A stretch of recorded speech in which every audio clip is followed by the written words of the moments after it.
ಮನದ ನಿನಾದಕ್ಕೆ ಏನೆಂದು ಹೆಸರಿಡಲಿ. ಭಾಗ 30. ಇನ್ನೂ ಸಾಯದೆ ಬದುಕಿದ್ದೀನಿ ಎಂದು ಹೇಳಿ ಒಳಗೆ ಹೋದ ಸುಗುಣ ಅವರ ನಡೆ ಪಾರ್ಥನಿಗೆ ಹೊಸತೆನಿಸಿತು. ತಂದೆ ತಾಯಿ ಇಲ್ಲದೆ ಬೆಳೆದವನಿಗೆ ಕೆಲವೊಮ್ಮೆ ಇದೇ ಸುಗುಣ ಅವರು ತಾಯಿಯ ಪ್ರೀತಿ ತೋರಿಸಿದರು. ಆದರೆ ಇಂದು ಹೀಗೆ ಮಾತನಾಡಿ ಹೋಗಿದ್ದರಿಂದ ಅವನ ಮನಸ್ಸಿಗೆ ಬಹಳವೇ ಬೇಸರವಾಗಿತ್ತು. ಪಾರ್ಥನ ಬೇಸರದ ಮುಖವನ್ನು ನೋಡಿದವಳು ಅವನು ಹಿಡಿದಿದ್ದ ಕೈ ಮೇಲೆ ತನ್ನ ಹಸ್ತ ಇಟ್ಟು, ಪಾರ್ಥ, ನನ್ನ ಮೇಲಿನ ಕೋಪದಿಂದ ಹಾಗೆಲ್ಲ ಮಾತನಾಡಿದ್ದಾರೆ, ನೀನೇನು ಬೇಜಾರಾಗಬೇಡ ಎಂದಳು. ಹಾಗಲ್ಲ ಮಹಿಮಾ, ಆಂಟಿಗೆ ಕೋಪ ಇರುವುದು ನಿನ್ನ ಮೇಲೆ. ನಾನೇನು ಮಾಡಿದ್ದೇನೆ ಹೇಳು? ಅವರು ಯಾವತ್ತೂ ನನ್ನ ಬಳಿ ಹೀಗೆ ನಡೆದುಕೊಂಡಿರಲಿಲ್ಲ ಎಂದು ಬೇಸರದಲ್ಲಿ ಹೇಳಿದವನ ಮಾತು ಕೇಳಿ, ನಾನು ಹೇಳಿದೆನಲ್ಲ ಪಾರ್ಥ, ಅತ್ತೆಗೆ ನನ್ನ ಮೇಲೆ ತುಂಬ ಕೋಪ ಇದೆ. ನಾನು ಈ ಮನೆಯಲ್ಲಿರುವುದು ಅವರಿಗೆ ಇಷ್ಟ ಇಲ್ಲ. ಈಗ ನೀನು ನನ್ನ ಕೈ ಹಿಡಿದು ಒಳಗೆ ಕರೆದುಕೊಂಡು ಬಂದೆಯಲ್ಲ, ಅದಕ್ಕೆ ನನ್ನ ಮೇಲಿನ ಕೋಪವನ್ನು ನಿನ್ನ ಮೇಲೆ ತೀರಿಸಿಕೊಂಡಿದ್ದಾರೆ ಅಷ್ಟೇ. ಅದಕ್ಕೆ ನಾನೇ ಒಳಗೆ ಬರ್ತೀನಿ ಎಂದರೆ ನೀನು ಕೇಳಲಿಲ್ಲವಲ್ಲ. ಪ್ಲೀಸ್ ಬೇಜಾರಾಗಬೇಡ ಎಂದಳು. ಸರಿ, ಹುಷಾರು. ಇನ್ನೊಮ್ಮೆ ಕೆಲಸ ಮಾಡುವಾಗ ಮೈ ಮೇಲೆ ಪ್ರಜ್ಞೆ ಇಟ್ಟು ಕೆಲಸ ಮಾಡು ಎಂದು ಹೇಳಿದವನು ಅಲ್ಲಿ ನಿಲ್ಲದೆ ಹೊರಟಿದ್ದನು. ಕಾರು ಓಡಿಸುತ್ತಿದ್ದರೂ ಕೂಡ ಸುಗುಣ ಅವರು ಹೇಳಿದ ಮಾತು ಪದೇ ಪದೇ ನೆನಪಾಗುತ್ತಿತ್ತು. ಮಹರ್ಷಿ ನೋಡಿದರೆ ನಿನ್ನ ಮೇಲೆ ಕೆಂಡ ಕಾರುತ್ತಾನೆ. ಇನ್ನು ಸುಗುಣ ಆಂಟಿಗೂ ಕೂಡ ನೀನು ಅವರ ಮನೆಯಲ್ಲಿ ಇರುವುದು ಇಷ್ಟ ಇಲ್ಲ. ಇವರೆಲ್ಲರ ತಿರಸ್ಕಾರದ ನಡುವೆ ಆ ಮನೆಯಲ್ಲಿ ಅದು ಹೇಗೆ ಇದ್ದೀಯ ಮಹಿಮಾ?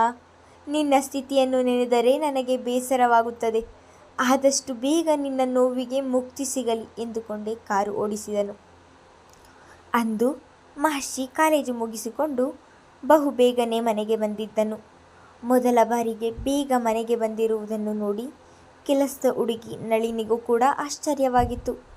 ಹೆಂಡತಿಯ ಕಾಲಿಗೆ ನೋವಾಗಿರುವುದಕ್ಕೆ ಬೇಗ ಬಂದಿದ್ದಾರೆ ಎಂದು ಆಲೋಚಿಸಿ ಸುಮ್ಮನಾಗಿದ್ದಳು. ಬಟ್ಟೆ ಬದಲಾಯಿಸಲು ಕೋಣೆಗೆ ಬಂದರೆ ಅಲ್ಲಿ ಮಹಿಮಾ ಮಂಚದ ಮೇಲೆಯೇ ಮಲಗಿ ನಿದ್ರಿಸುತ್ತಿರುವುದನ್ನು ನೋಡಿದವನು ನಿಧಾನವಾಗಿ ಅವನ ಕಣ್ಣುಗಳು ಅವಳ ಕಾಲ ಮೇಲೆ ಹರಿದವು. ತನ್ನ ತಂದೆ ಅವಳನ್ನು ಹಾಸ್ಪಿಟಲ್ಗೆ ಕರೆದುಕೊಂಡು ಹೋಗುವುದಾಗಿ ಹೇಳಿದ್ದನ್ನು ನೆನೆದವನು, ಅಪ್ಪ ಮನೆಯಲ್ಲಿ ಇಲ್ಲ, ಇವಳನ್ನು ಹಾಸ್ಪಿಟಲ್ಗೆ ಕರೆದುಕೊಂಡು ಹೋಗಿದ್ದರೋ ಇಲ್ಲವೋ ತಿಳಿಯುತ್ತಿಲ್ಲವಲ್ಲ ಎಂದು ಯೋಚಿಸಿದವನಿಗೆ ಅವಳ ಮೇಲೆ ಈಗ ಅವನಿಗರಿವಿಲ್ಲದೆ ಪ್ರೀತಿಯೋ, ಅನುಕಂಪವೋ, ಕಾಳಜಿಯೋ, ಮಾನವೀಯತೆಯೋ ತಿಳಿಯಲಿಲ್ಲ. ಅವಳನ್ನೇ ಹೇಳಿಸಿ ಕೇಳಲು ಅವನ ಅಹಂ ಅಡ್ಡ ಬಂದಿತ್ತು. ಮಹಿಮಾ ಮೆಡಿಸಿನ್ಗಳನ್ನು ಕಾಣುವ ಹಾಗೆ ಇಡದೆ ಇರುವುದರಿಂದ ಅವರು ಹಾಸ್ಪಿಟಲ್ಗೆ ಹೋಗಿರುವುದು ತಿಳಿಯಲಿಲ್ಲ ಇವನಿಗೆ. ಬಹುಶಃ ಅವಳು ಎಚ್ಚರವಾಗಿದ್ದರೆ ಅವಳ ಪಕ್ಕವೂ ಕೂಡ ಸುಳಿಯುತ್ತಿರಲಿಲ್ಲವೇನೋ. ಆದರೆ ಅದಾಗಲೇ ಅವಳು ಗಾಢವಾದ ನಿದ್ರೆಯಲ್ಲಿದ್ದಳು. ರಾತ್ರಿ ಕಾಲು ಉರಿಯಿಂದ ನಿದ್ದೆ ಬಾರದೆ ಒದ್ದಾಡುತ್ತಿದ್ದವಳು ಎಷ್ಟೊತ್ತಿಗೋ ಮಲಗಿದ್ದರಿಂದ ಈಗ ನಿದ್ರಾದೇವಿ ಅವಳನ್ನು ಆವರಿಸಿದ್ದಳು. ಕೈಕಾಲು ಮುಖ ತೊಳೆದು ಬಟ್ಟೆ ಬದಲಾಯಿಸಿ ನಡುಮನೆಗೆ ಬಂದು ಸೋಫಾ ಮೇಲೆ ಕುಳಿತನು. ಅಡಿಗೆ ಮನೆಯಲ್ಲಿ ಕೆಲಸ ಮಾಡುತ್ತಿದ್ದ ನಳಿನಿಯನ್ನು ನೋಡಿ ನಳಿನಿಯನ್ನು ಕೇಳಿದರೆ ಗೊತ್ತಾಗಬಹುದು ಎಂದು ಯೋಚಿಸಿದವನು ಇನ್ನೇನು ನಳಿನಿಯನ್ನು ಕೇಳಬೇಕು ಎನ್ನುವಷ್ಟರಲ್ಲಿ ಸುನಂದ ಅವರು ಅಡಿಗೆ ಮನೆಗೆ ಬಂದಿದ್ದರಿಂದ ಹಾಗೆ ಸುಮ್ಮನಾದನು. ಅಷ್ಟರಲ್ಲಿ ಅವನ ತಂದೆಯೇ ಮನೆಗೆ ಬಂದಿದ್ದರು. ಅವರು ಬಂದು ಸೋಫಾ ಮೇಲೆ ಕುಳಿತುಕೊಳ್ಳುತ್ತಿದ್ದ ಹಾಗೆ, ಅಪ್ಪ, ಹಾಸ್ಪಿಟಲ್ಗೆ ಹೋಗುತ್ತೇನೆ ಎಂದು ಹೇಳಿದ್ದರಲ್ಲ, ಹೋಗಲಿಲ್ಲವಾ? ಎಲ್ಲಿಗೆ ಹೋಗಿದ್ರಿ ಎನ್ನುತ್ತಿದ್ದ ಹಾಗೆ ರಾಜೇಂದ್ರ ಅವರು ಮಾತನಾಡುವ ಮೊದಲೇ ಒಳಗಿನಿಂದ ಬಂದಂತಹ ಸುನಂದ ಅವರು, ಹೆಂಡತಿಯ ಮೇಲೆ ಅದೇನು ಪ್ರೀತಿ ಕಾಳಜಿ ಮಹರ್ಷಿ? ಹೆಂಡತಿ ಈ ಮನೆಗೆ ಬಂದ ಮೇಲೆ ಒಬ್ಬಳು ತಾಯಿ ಎಂದು ಇದ್ದೇನೆ ಎನ್ನುವ ನೆನಪೇ ಇಲ್ಲ ನಿನಗೆ. ಕಾಲೇಜಿನಿಂದ ಬಂದವನು ನಾನು ಇಲ್ಲೇ ಓಡಾಡುತ್ತಿದ್ದರೂ ಒಂದು ಮಾತು ಕೂಡ ಮಾತನಾಡಿಸದೆ ನಿನ್ನ ಅಪ್ಪ ಬರುತ್ತಿದ್ದ ಹಾಗೆ ನಿನ್ನ ಹೆಂಡತಿಯನ್ನು ಹಾಸ್ಪಿಟಲ್ಗೆ ಕರೆದುಕೊಂಡು ಹೋಗಿಲ್ಲ ಎಂದು ಪ್ರಶ್ನೆ ಮಾಡುತ್ತಿದ್ದೀಯಾ? ನನ್ನ ನೆನಪು ಎಲ್ಲಿರುತ್ತದೆ ಹೇಳು? ಮೊದಲೇ ಗಾದೆ ಇಲ್ವಾ, ಮುತ್ತು ಕೊಡೋಳು ಬಂದಾಗ ತುತ್ತು ಕೊಡೋಳು ಮರೆತೋಗ್ತಾಳಂತೆ. ಮಹರ್ಷಿ ಮಹಿಮಾ ಬಗ್ಗೆ ವಿಚಾರಿಸುತ್ತಿದ್ದ ಹಾಗೆ ಸುನಂದ ಅವರ ಹೊಟ್ಟೆಗೆ ಬೆಂಕಿ ಬಿದ್ದ ಹಾಗೆ ಆಗಿತ್ತು. ಅದಾಗಲೇ ಹೆಂಡತಿ ಬಂದ ಮೇಲೆ ತನ್ನ ಮಗ ನನ್ನನ್ನು ಕಡೆಗಣಿಸುತ್ತಿದ್ದಾನೆ ಎನ್ನುವ ಯೋಚನೆ ಅವರ ತಲೆಯಲ್ಲಿ ಬಂದು ಕುಳಿತು ಬಿಟ್ಟಿತ್ತು. ಮತ್ತೆ ಸುನಂದ ಅವರೇ ಮಾತು ಮುಂದುವರಿಸಿ, ನಿನ್ನ ಹೆಂಡತಿಯ ಬಗ್ಗೆ ಏನು ಚಿಂತೆ ಮಾಡಬೇಡಪ್ಪ. ಆ ಮಹಾರಾಣಿಗೆ ಸೇವಕರೇನು ಕಡಿಮೆ ಇಲ್ಲ. ಈಗ ನಿಮ್ಮಗಳ ಜೊತೆ ಆ ಪಾರ್ಥ ಕೂಡ ಸೇರಿಕೊಂಡಿದ್ದಾನೆ. ಭೂಮಿ ಮೇಲೆ ಜೋರಾಗಿ ನಡೆದರೆ ಅವಳ ಪಾದ ಸವೆಯುತ್ತದೆ ಎಂದು ಅವಳ ಕೈ ಹಿಡಿದು ನಿಧಾನವಾಗಿ ನಡೆಸುತ್ತಾನೆ. ಅವಳು ಕಾಲಿನಲ್ಲಿ ತೋರಿಸಿದ್ದನ್ನು ತಲೆಯ ಮೇಲೆ ಹೊತ್ತು ಮಾಡುವವರು ಇದ್ದಾರಲ್ಲ, ಅವಳ ನೆರಳಿಗೂ ಕಷ್ಟ ಬರದ ಹಾಗೆ ಅವಳ ಸೇವಕರಾದ ನೀವುಗಳು ನೋಡಿಕೊಳ್ಳುವಾಗ ಅವಳಿಗೆ ಯಾವ ಕಷ್ಟ ಹೇಳು? ಮಹಿಮಾಳ ಮೇಲಿನ ಅಸಮಾಧಾನ ಬುಗೆ ಬುಗೆಯಾಗಿ ಹೊರಗೆ ಚಿಮ್ಮುತ್ತಿತ್ತು. ತನ್ನ ತಾಯಿಯ ಮಾತು ಕೇಳಿ ಏನು ಹೇಳಬೇಕು ಎಂದು ತಿಳಿಯಲಿಲ್ಲ ಮಹರ್ಷಿಗೆ. ಆದರೆ ಹೆಂಡತಿಯ ಮಾತು ಕೇಳಿ ಅದಾಗಲೇ ಜ್ವಾಲಾಮುಖಿಯಾಗಿದ್ದು ಮಾತ್ರ ರಾಜೇಂದ್ರ ಅವರು. ಕುಳಿತಲ್ಲಿಂದ ಎದ್ದು ನಿಂತವರು, ಸುನಂದ, ಬಾಯಿಗೆ ಬಂದ ಹಾಗೆ ಮಾತನಾಡಬೇಡ ಎಂದು ಎಷ್ಟು ದಿನ ನಿನಗೆ ಹೇಳಿದ್ದೇನೆ. ಮಹರ್ಷಿ ಯಾವಾಗ ನಿನ್ನನ್ನು ಕಡೆಗಣಿಸಿದ್ದಾನೆ? ಈ ರೀತಿಯ ಅಪವಾದವನ್ನು ಅವನ ಮೇಲೆ ಹೊರಿಸಲು ಮನಸ್ಸಾದರೂ ಹೇಗೆ ಬರುತ್ತದೆ ನಿನಗೆ? ಯಾವುದಾದರೂ ಒಂದು ವಿಷಯ ತೆಗೆದು ಮಹಿಮಾ ಪುಟ್ಟಳಿಗೆ ಅನ್ನಲಿಲ್ಲ ಎಂದರೆ ತಿಂದ ಅನ್ನ ಜೀರ್ಣವಾಗುವುದಿಲ್ಲವ ನಿನಗೆ? ಇಷ್ಟು ವಯಸ್ಸಾದರೂ ಬುದ್ಧಿ ಮಾತ್ರ ಬರಲಿಲ್ಲ ನಿನಗೆ. ಅಷ್ಟಕ್ಕೂ ಮಹಿಮಾ ಪುಟ್ಟ ಏನು ತಪ್ಪು ಮಾಡಿದ್ದಾಳೆ? ಅವಳ ಮೇಲೆ ಈ ರೀತಿಯ ಹಾಗೆ ಸಾಧಿಸುತ್ತಿದ್ದೀಯಾ ಎಂದು ಕೋಪದಲ್ಲಿ ಹೇಳಿದರು. ಇನ್ನು ಏನು ಆಗಬೇಕಿತ್ತು? ನನ್ನ ಮಗನನ್ನು ತಿಂದು ತಿಳಿ ನೀರು ಕುಡಿದವಳು ಅವಳು.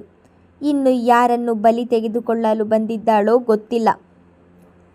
ತಂಗಿ ಮಗಳು ಏನೇ ಮಾಡಿದರೂ ಸರಿ ನಿಮಗೆ. ಇವಳ ಅಪ್ಪ ಅವತ್ತು ದೊಡ್ಡದಾಗಿ, ನಾನು ಸತ್ತರೂ ನನ್ನ ಮಗಳನ್ನು ನಿನ್ನ ಮನೆಗೆ ಕೊಡುವುದಿಲ್ಲ ಎಂದು ಹೇಳಿದ. ಆದರೆ ಈಗ ನಾಟಕ ಆಡಿಕೊಂಡು ಒಳಗೊಳಗೆ ಮಗಳಿಗೆ ಹೇಳಿಕೊಟ್ಟು ನನ್ನ ಮಗನಿಗೆ ಗಂಟು ಹಾಕಿದ್ದಾನೆ. ಇನ್ನು ನಿಮ್ಮ ತಂಗಿ ಮಳ್ಳಿ ಅಂಗಿತ್ಕೊಂಡು ಕೊನೆಗೂ ಅವಳ ಹಠವನ್ನೇ ಸಾಧಿಸಿದಳು ಎನ್ನುತ್ತಿದ್ದ ಹಾಗೆ ಸುಗುಣ ಎಂದು ಜೋರಾಗಿ ಕೂಗುತ್ತಾ ಹೆಂಡತಿಗೆ ಒಡೆಯಲು ಕೈ ಎತ್ತುತ್ತಿದ್ದ ಹಾಗೆ ಒಡನೆ ತಡೆದ ಮಹರ್ಷಿ, ಅಪ್ಪ ಏನು ಮಾಡ್ತಿದ್ದೀರಾ ಎಂದನು. ನನ್ನ ತಂಗಿಯ ಬಗ್ಗೆ ಇನ್ನೊಂದು ಮಾತನಾಡಿದರೂ ನಾಲಿಗೆಯನ್ನು ಕತ್ತರಿಸಿ ಬಿಡ್ತೀನಿ ಎಂದು ಅವಳ ಬಗ್ಗೆ ಮಾತನಾಡುವ ಯೋಗ್ಯತೆ ಕೂಡ ನಿನಗೆ ಇಲ್ಲ. ಯಾರೇ ತನ್ನ ತಂಗಿಯ ಬಗ್ಗೆ ಮಾತನಾಡಿದರೂ ಸಹಿಸುವುದಿಲ್ಲ ಅವರು. ಇದ್ದಿದ್ದನ್ನು ಇದ್ದ ಹಾಗೆ ಹೇಳಿದರೆ ಎದ್ದು ಬಂದು ಎದೆಗೊದ್ರಂತೆ. ಹಾಗಾಯಿತು ನಿಮ್ಮ ಕತೆ. ಇಂದು ಅದೇಕೋ ಸುಗುಣ ಅವರು ಕೂಡ ಬಾಯಿ ಮುಚ್ಚದೆ ಒಂದೇ ಸಮ ಮಾತನಾಡುತ್ತಿದ್ದರು. ಅಮ್ಮ, ಏನಾಗಿದೆ ನಿನಗೆ? ಸುಮ್ಮನಿರಮ್ಮ ಎಂದು ಸೋತ ಧ್ವನಿಯಲ್ಲಿ ಹೇಳಿದನು ಮಹರ್ಷಿ. ನಾನು ಯಾಕೆ ಸುಮ್ಮನಿರಬೇಕು? ಇಷ್ಟು ವರ್ಷ ಸುಮ್ಮನಿದ್ದಕ್ಕೆ ಇಷ್ಟೆಲ್ಲ ಆಗುತ್ತಿರುವುದು. ಇಷ್ಟೆಲ್ಲ ಆಗಿದ್ದು ನಿನ್ನಿಂದಲೇ. ನಿನ್ನೊಬ್ಬ ಸರಿ ಇದ್ದಿದ್ದರೆ ಇವರಿಂದ ನಾನು ಮಾತು ಕೇಳುವ ಪ್ರಮೇಯವೇ ಬರುತ್ತಿರಲಿಲ್ಲ ಎಂದು ಅದೇ ಕೋಪದಲ್ಲಿ ಹೇಳಿ ಒಳಗೆ ಹೋಗಿದ್ದರು. ನೋಡು ಮಹರ್ಷಿ ಹೇಗೆ ಮಾತನಾಡಿ ಹೋಗುತ್ತಾಳೆ. ಏನಪ್ಪ ಇದೆಲ್ಲ? ಪ್ಲೀಸ್ ನೀವಾದರೂ ಸುಮ್ಮನಿರಿ. ಅದು ಹೇಗೆ ಸುಮ್ಮನಿರಲಿ ಮಹರ್ಷಿ? ತಪ್ಪೇ ಮಾಡದ ಮಗುವಿನ ಮೇಲೆ ಅಪವಾದ ಹೊರಿಸುವುದು ಎಷ್ಟು ಸರಿ ಹೇಳು? 15 ವರ್ಷದಿಂದ ಅವಳ ಈ ರೀತಿಯ ಮಾತುಗಳನ್ನು ಕೇಳಿ ಕೇಳಿ ನನಗೂ ಕೂಡ ಸಾಕಾಗಿದೆ.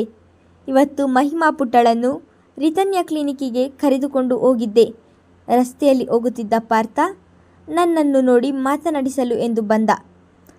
ಆಗ ವಿಷಯ ತಿಳಿದವನು, ನಾನು ಮನೆಗೆ ಹೋಗುತ್ತಿದ್ದೇನೆ, ಮಹಿಮಾಳನ್ನು ಕರೆದುಕೊಂಡು ಹೋಗುತ್ತೇನೆ ಎಂದು ಹೇಳಿ ಅವನ ಜೊತೆಯಲ್ಲಿಯೇ ಮಹಿಮಾ ಪುಟ್ಟಳನ್ನು ಕರೆದುಕೊಂಡು ಬಂದನು. ಅಷ್ಟಕ್ಕೆ ನಿನ್ನ ಅಮ್ಮ ಈಗೆಲ್ಲ ಮಾತನಾಡುತ್ತಿದ್ದಾಳೆ ಎಂದು ಹೇಳುತ್ತಾ ಸೋಫಾ ಮೇಲೆ ಕುಸಿದು ಕುಳಿತರು. 15 ವರ್ಷದ ಹಿಂದೆ ನಡೆದ ಘಟನೆಯನ್ನು ನೆನೆದು ಅದೇಕೋ ಅವರ ಮನಸ್ಸು ಭಾರವಾದಂತಾಗಿ ಕಣ್ಣುಗಳು ತುಂಬಿದವು. ತನ್ನ ತಂದೆಯ ಭಾವೋದ್ವೇಗದ ಧ್ವನಿಯನ್ನು ಗುರುತಿಸಿದವನು ತಾನು ಕೂಡ ತಲೆಯ ಮೇಲೆ ಕೈ ಹೊತ್ತು ಕುಳಿತು ಬಿಟ್ಟನು. ಎತ್ತ ಮಹಿಮಾಳಿಗೆ ನಡುಮನೆಯಲ್ಲಿ ಜೋರು ಮಾತು ಕೇಳಿದಾಗಲೇ ಎಚ್ಚರವಾಗಿ ಕೋಣೆಯ ಬಾಗಿಲಿಗೆ ಬಂದು ನಿಂತು ನಡುಮನೆಯಲ್ಲಿ ನಡೆಯುತ್ತಿದ್ದಂತಹ ಮಾತುಕತೆಗಳು ಎಲ್ಲವನ್ನು ಕೇಳುತ್ತಾ ನಿಂತವಳು ತನ್ನ ಅತ್ತೆಯ ಮಾತು ಕೇಳಿ ಕಣ್ಣುಗಳು ಕೂಡ ಕೊಳಗಳಾದವು. ಮಹರ್ಷಿಗೆ ಅಲ್ಲಿ ಕೂರಲಾಗದೆ ಕೋಣೆಗೆ ಹೋಗಲು ಬಂದವನಿಗೆ ಕೋಣೆಯ ಬಾಗಿಲಿನಲ್ಲಿಯೇ ತುಂಬಿದ ಕಣ್ಣುಗಳನ್ನು ಹೊತ್ತು ನಿಂತಿದ್ದ ಮಹಿಮಾಳನ್ನು ಕೋಪದ ಕಣ್ಣುಗಳಿಂದಲೇ ನೋಡಿ, ನಿನಗೆ ಈಗ ಹಾಲು ಕುಡಿದಷ್ಟು ಸಂತೋಷವಾಗಿರಬೇಕಲ್ವಾ ಎಂದನು. ಈಗ ಸ್ವಲ್ಪ ಹೊತ್ತಿನ ಮುಂಚೆ ಅವಳ ಮೇಲೆ ಇದ್ದಂತಹ ಕಾಳಜಿ ಈಗ ಮಾಯವಾಗಿತ್ತು. ಧನ್ಯವಾದಗಳು.